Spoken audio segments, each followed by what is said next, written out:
Assalamualaikum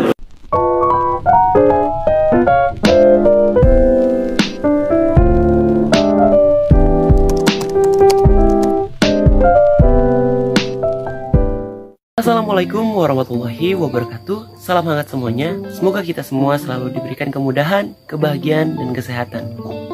Pada kesempatan kali ini, kami dari kelompok 1 PGSD 3B akan menyampaikan mengenai metode diskusi pada mata kuliah pembelajaran PKN di sekolah dasar.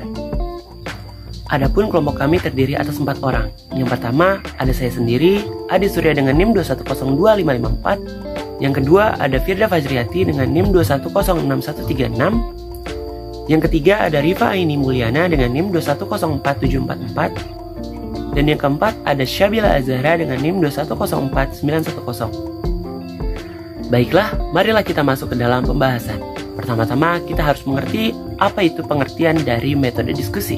Diskusi sendiri adalah sebuah cara penyajian di mana anak-anak atau siswa diberikan suatu pernyataan-pernyataan yang bersifat problematis dan kemudian dibahas dan dipecahkan secara bersama-sama.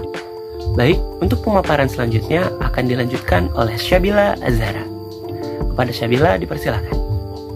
Nah, setelah kita tahu nih apa itu pengertian dari metode diskusi, kali ini kita akan membahas mengenai karakteristik metode diskusi. Yang pertama, diskusi terdiri dari beberapa orang, bisa 2 orang ataupun lebih. Yang kedua, dalam diskusi ada permasalahan yang sedang dicarikan solusi. Solusi tersebut nantinya dibahas dan didiskusikan bersama-sama dengan anggota diskusi yang lain. Perlu diperhatikan, ketika guru memberikan permasalahan yang akan nantinya dibahas oleh siswa, maka permasalahan tersebut harus bisa dijangkau oleh taraf berpikir siswa. Yang ketiga, ada yang menjadi pemimpin dalam diskusi. Yang keempat, ada proses tukar pendapat atau informasi dan memperoleh kesepakatan bersama tentang topik yang akan dicapai. Dan yang terakhir, menghasilkan rumusan alternatif pemecahan masalah yang sedang dibahas. Nah, setelah kita tahu nih tentang karakteristik dari metode diskusi, sekarang kita akan mencari tahu yuk tentang tujuan dan fungsi dari metode diskusi. Untuk pembahasan selanjutnya akan dibahas di video selanjutnya. Stay tune. Baik, terima kasih. Di sini saya akan memaparkan terkait fungsi dari metode diskusi. Metode diskusi tidak hanya berfungsi untuk diri peserta didik saja, tetapi juga bagi kelompoknya. Berikut adalah fungsi dari metode diskusi.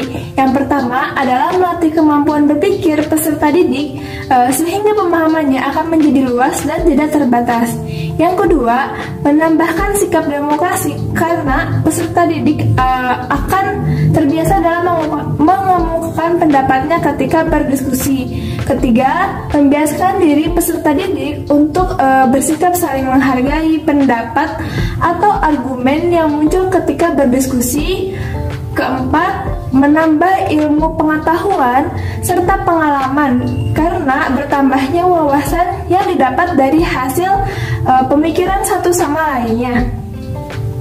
Selanjutnya yang kelima adalah mengasah kemampuan berpikir yang lebih kreatif dan analitis karena otak dibiasakan untuk berpikir saat berdiskusi. Yang keenam yaitu sebagai pendorong interaksi dan pendorong siswa untuk merespon dengan bukti paling kuat yang dicari oleh peserta didik itu dari hasil diskusinya.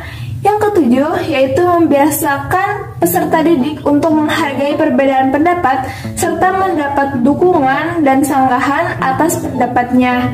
Baik, sekian penjelasan dari saya. Selanjutnya akan dilanjutkan oleh rekan saya.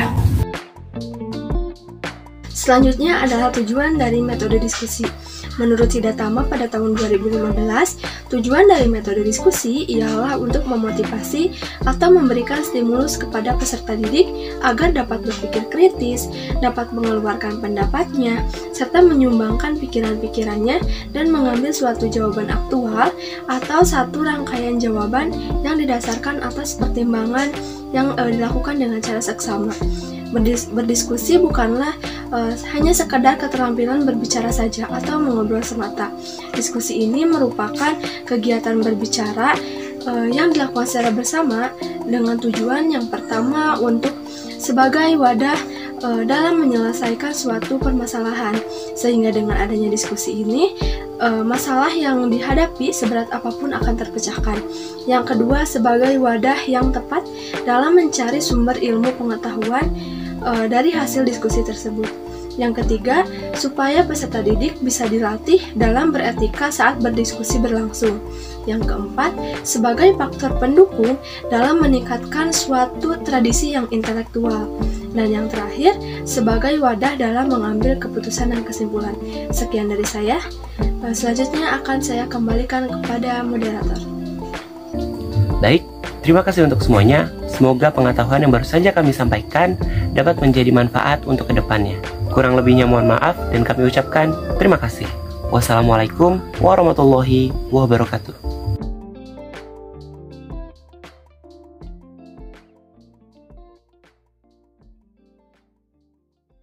Assalamualaikum warahmatullahi wabarakatuh. Waalaikumsalam warahmatullahi wabarakatuh. Selamat siang. Siang, Bu. Kok masih gak udah siang ya? Coba tepuk semangatnya dulu. Tepuk semangat. Semangat. Semangat. Oke, udah semangat ya? Hari ini belum. Sekarang hari ini kita mau belajar tentang lambang yang ada di Pancasila. Udah pernah lihat ini kan? Sering lihat kan ya? Sering.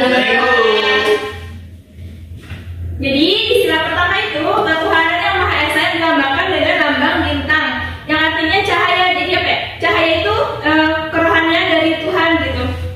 Ya, yang berasal dari Tuhan. Selanjutnya ada sila kedua, yaitu kemanusiaan yang ada dan beradab, dilambangkan oleh rantai. Kelihatan nggak gambarnya? Nah, di dalam rantai tersebut ada segitiga, lingkaran dan segi empat yang saling berkaitan gitu, yang mana melambangkan bahwa Indonesia itu saling terikat, saling bahu-membahu dan saling membutuhkan. Selanjutnya ada sila ketiga yang berbunyi persatuan Indonesia yang dilambangkan oleh pohon beringin. Pohon beringin itu kan gede ya, menaungi gitu di bawahnya. Nah, jadi Indonesia itu seperti itu, menaungi yang di bawahnya, yang berarti negara Indonesia dapat menaungi rakyatnya berteduh di bawah naungan Indonesia. Selain itu, pohon beringin juga memiliki akar dan sulur yang menjalar ke segala arah, yang berarti Indonesia itu terdiri dari beberapa suku yang berada di bawah naungan Indonesia. Selanjutnya ada sila keempat yang berbunyi kerakyatan yang dipimpin oleh hikmat kebijaksanaan dalam permusyawaratan perwakilan yang dilambangkan oleh kepala banteng. Nah, yang artinya itu banteng itu sendiri kan suka berkumpul. Nah, di situ terjadilah permusyawaratan. Selanjutnya ada sila kelima yang dilambangkan oleh Padi dan Kapas yang berbunyi keadilan sosial bagi seluruh rakyat Indonesia. Kenapa Padi dan Kapas? Kemakmuran suatu negara itu dilihat dari dapat memenuhinya sandang dan pangan. Apa itu? Makanan dan kebutuhan. Nah, segitu ya penjelasan tentang lambangnya. Sekarang kita lanjut ke sesi diskusi. Oke, sekarang bagi kelompok ya, berdua, oke? Oke. Sama yang di sampingnya ya. Boleh tukeran masing-masing apa? Nggak kenal saya itu. Ya, berdua ya. Nah, ini ibu punya amplop. Kalian nomor berapa? Ini nomor berapa? Dua ya. Ayat 7. Enggak. Oke, 2, 3, dan sisanya 1 ya. Ya, pertama 1. Nah, boleh dibuka amplopnya. Itu isinya ada kalimat tentang penerapan dari sila-sila Pancasila. Coba kalian diskusikan perbuatan tersebut termasuk kepada sila mana?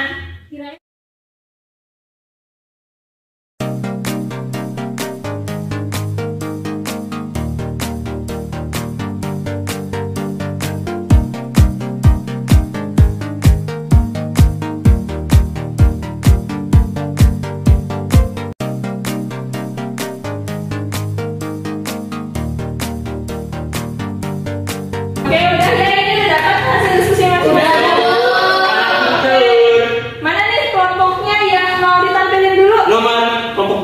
dua aja. Satu aja lah Bu. Satu aja. Coba dibacakan nama Kita ganti-gantian aku. Ibu yang pertama. Oke, udah 3 kamu 1. Aku ganti-gantian aku dulu. Sabina tidak memaksa temannya yang beragama Katolik untuk ini memakai ya? Memakai kerudung. Ini sila pertama. Iya betul. Coba lanjut. Ada Bu. apa tuh? Tatiana meminjamkan pensil warna miliknya untuk digunakan kelompoknya. Bohong. Jadi masuk ke sila kedua Bu. Bu lagi. pensil warna tahu. Bu. Bu lagi. Harusnya sila keempat ya. Salah. Ini nggak apa-apa kan kita belajar. Oke lanjut ke kelompok ini. Gimana hasilnya? Hasil diskusinya? Ayo dibacakan. Dia Ade bicara. dan teman-temannya membantu membela Jakian yang dibully di kelas. Sila kedua Bu, kemanusiaan yang adil dan beradab. Iya betul. Ih, pinter. Coba kamu Bina. Kamu biasa aja dong, aku juga bisa. Firda adalah orang yang kaya, tapi dia tidak pernah sungkan untuk berbaur, bahkan membantu temannya yang kurang mampu. Bohong Bu. Beneran sila kedua Bu ini. Oke betul ya. Saat bulan puasa, Teddy menghargai teman-temannya yang sedang melaksanakan ibadah puasa. Sila pertama Bu. Oke betul bisa. Ade selalu menyampaikan tugas atau informasi dari guru ke semua temannya walaupun tidak dekat. Sila kelima Bu. Oke betul. Yeay. Oke mungkin hari ini cukup sekian. Wah, ya